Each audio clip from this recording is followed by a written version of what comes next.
आजपासून मुंबईमध्ये दिवसभर अवजड वाहनांना बंदी। नवरात्रोत्सवात मुंबईतील वाहतूक सुरळीत ठेवण्यासाठी निर्णय।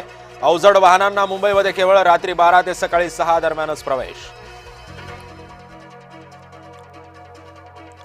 शाळकरी मुलांच्या सुरक्षेचं काय झालं? मुंबई उच्च न्यायालयाचा संतप्त सवाल। शाळेचा परिसर सुरक्षित करण्याची सरकार अपयशी ठरल्याची न्यायालयाची भूमिका।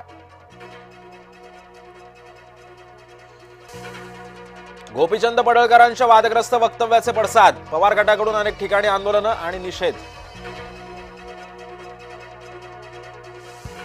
पडळकर काय बोलतात ते मुख्यमंत्र्यांना विचारा। पवार गटाच्या नेत्यांचा पडळकरांवर निशाणा। शरद पवार गोपीचंद पडळकर यांच्यावर नाराज। मुख्यमंत्री फडणवीस यांना फोन करून व्यक्त केला निषेध।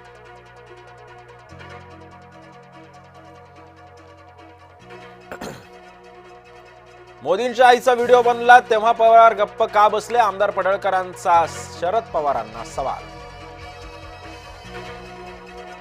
आमदार पडळकर यांचं वक्तव्य असमर्थनीय। मुख्यमंत्री फडणवीसांकडून पडळकरांना समज।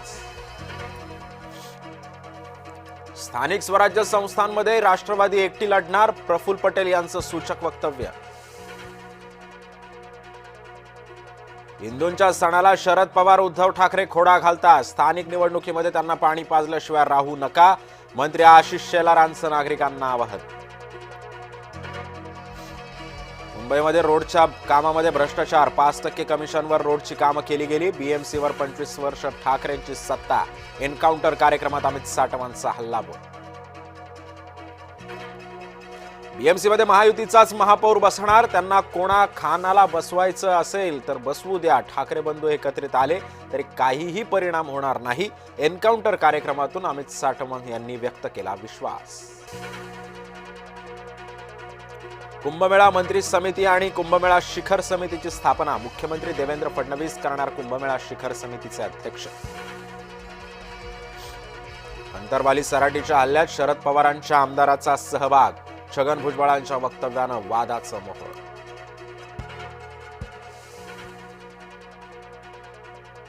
भुजबळांच्या आरोपांवर अजित पवारांची प्रतिक्रिया।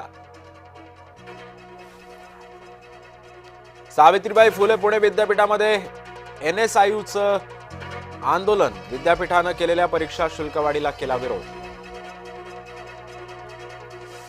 आंदेकर कुटुंबाला पुणे पोलिसांचा पुन्हा दणका। आंदेकर कुटुंबाची 27 बँक खाती गोठवली। बँकेमध्ये सुमारे 51 लाख रुपये असल्याची माहिती।